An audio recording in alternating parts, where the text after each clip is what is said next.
Whatever it is, you're bold enough, you're big enough to dream if you are intentional and deliberate about it. Now, there's some aspects of it that are going to be organic, but if you are intentional and deliberate, if you build it on Monday, if you build it on Tuesday, if you build it on Wednesday, I want you to understand that it's not going to happen by luck. Productivity is always intentional and deliberate. And on Tuesday, Monday, Tuesday, Wednesday, Thursday, Friday, no luck, guys. Every single day, if you do a little, you're going to wake up one day and your dreams are going to be a reality. You can't just say you want it. You can't watch the video and say, I want it as bad as I want to breathe. It's cute to say it. But when it's showtime, when the sun comes up, you've got all the books, you've got all the tapes, you've got all the access. Now it's time to hunt. And what separates you from everybody else is that when it's time to hunt, you're ready to hunt. Everybody's got lions on their profiles. Everybody talks positive about themselves. Everybody talks like you're a beast. You dress like you're a beast. You've got the cards like a beast. But then when it's time to do what beasts do, you back up. You got to get up and make it happen. I can, I will, I must. How do you get to that next level? How do I get my business to the next place? How do I get other people to the next place? Look, if you want to get rich, you want to be really successful. When I say rich, I'm not talking about money. I'm talking about a rich life, freedom, time with family, choices, get to do what you want. Look, if you want to be in business for yourself and free, you must learn to dominate. You cannot compete.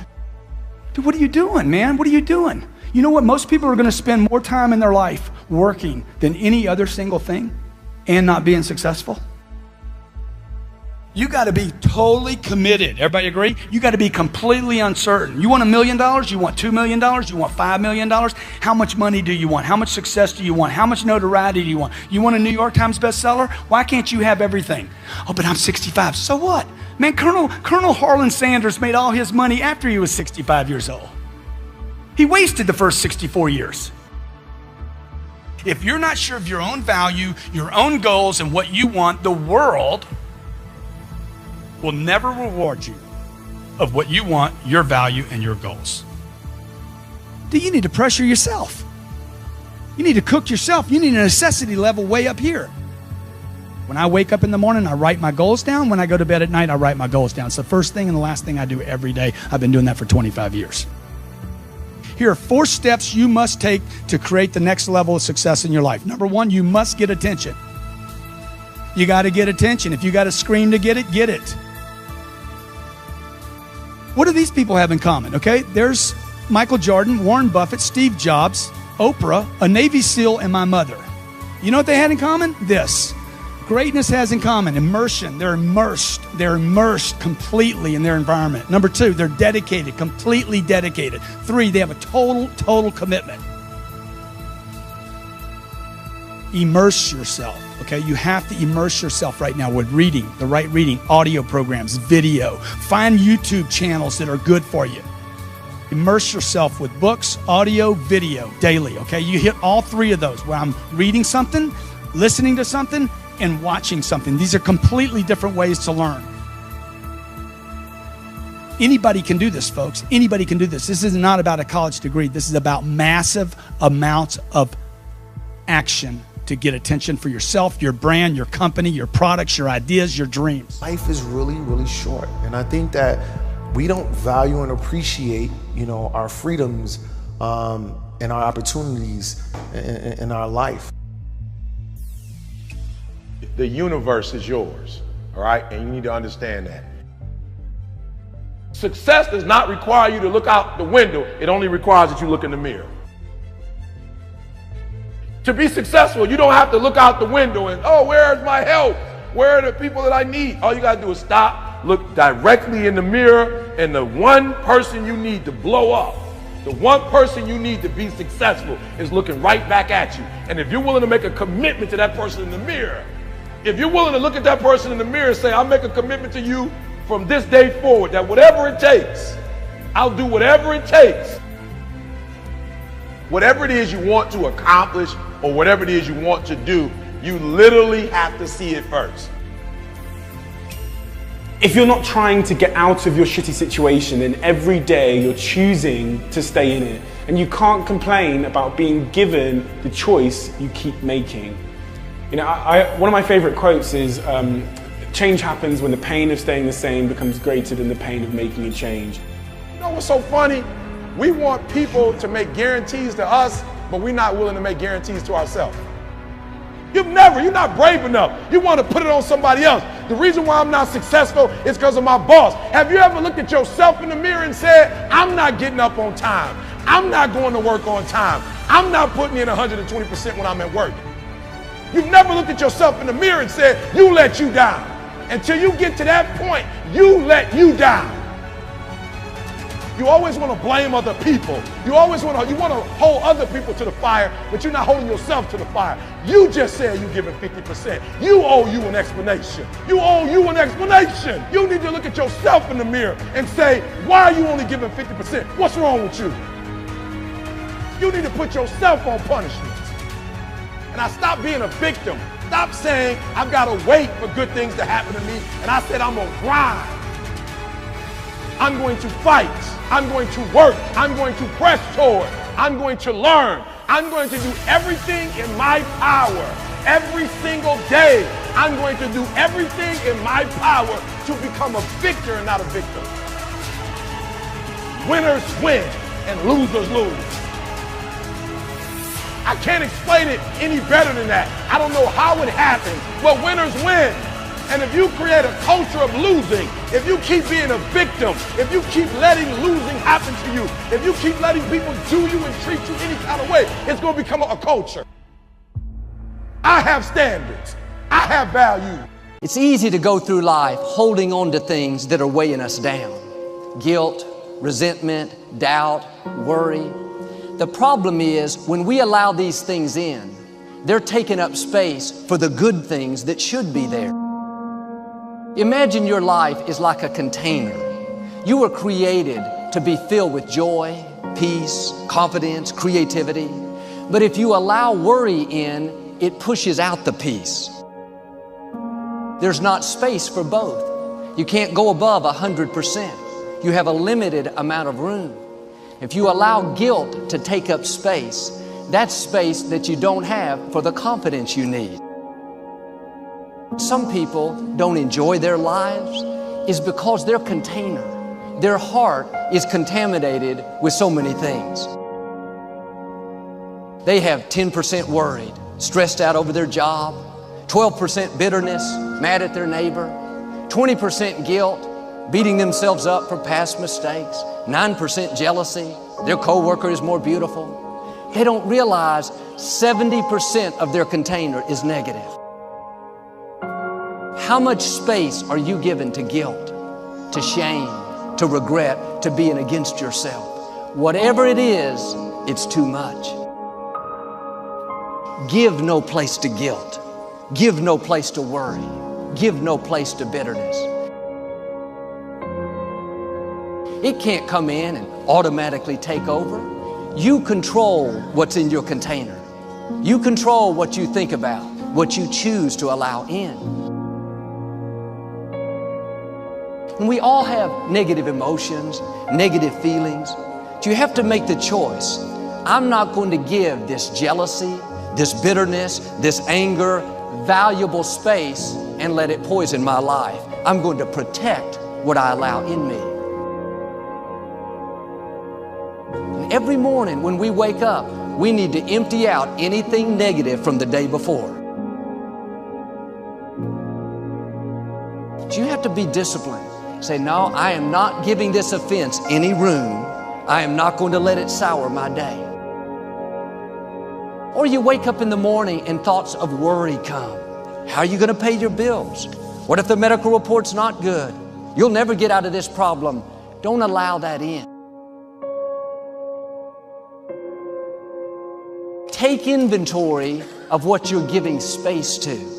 Life is too short to go through it with negative things holding us down.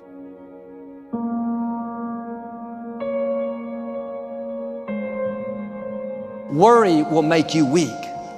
Living stressed out will make you old, give you wrinkles, take your passion. Being bitter, angry, resentful will shorten your life. Get in a habit of emptying out the offenses, empty out the worry. You make a mistake, empty out the guilt. You didn't do your best, empty out the regret. Do better next time.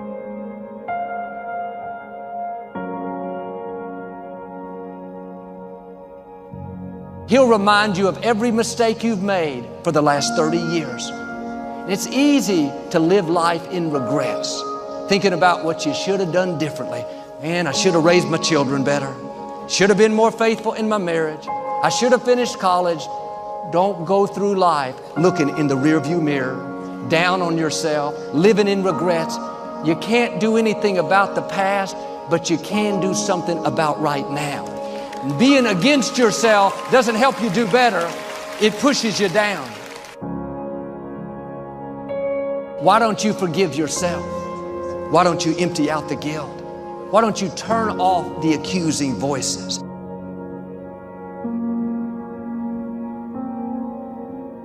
When you fall down, don't stay down, get back up again. When the accuser whispers, look at you, you blew it again, you'll never get it right. Just answer back, yes, I know I'm not perfect, but I am forgiven. I may not be where I should be, but I'm making progress. I'm moving forward, I'm not where I used to be. Don't let guilt poison your future. Empty it out.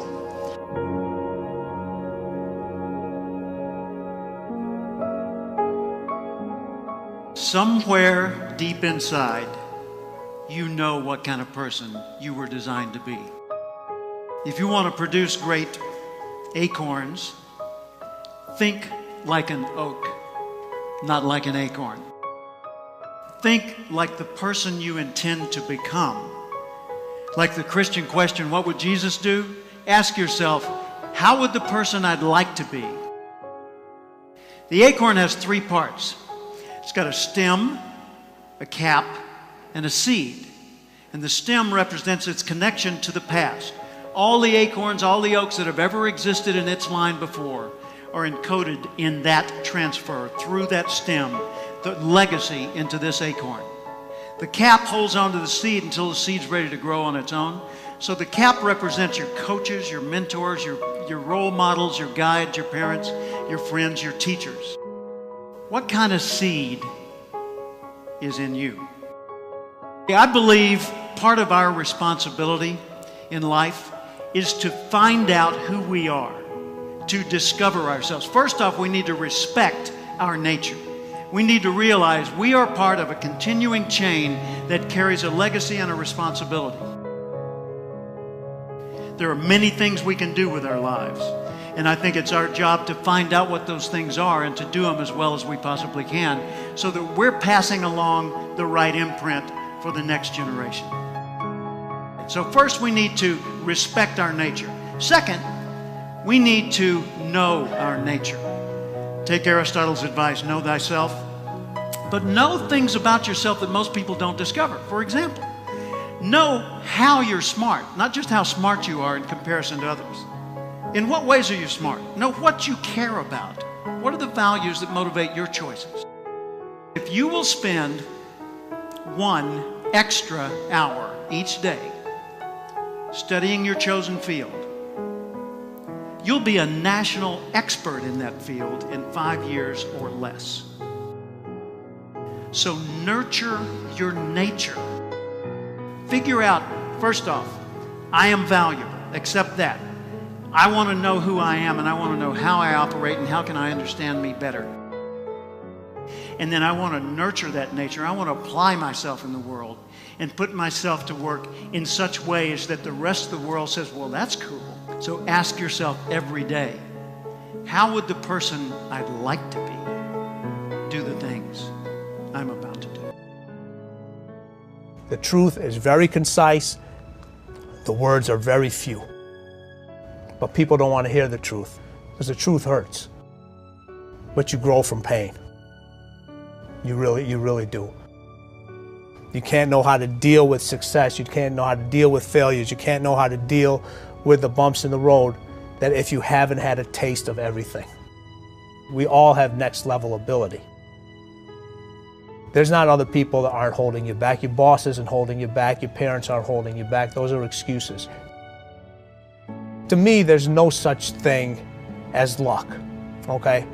All luck is preparation meeting opportunity, plain and simple. You have to be ready, prepared for that situation. If you're an employee of this company and the boss puts you into a pressure situation, that's a privilege. He believes in you.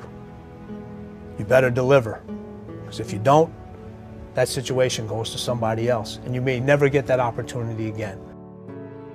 Everything matters. If you take any situation and just take the word only and take the word just out of it, it changes the whole phrase. It's just a game. It's a game. It's only a job.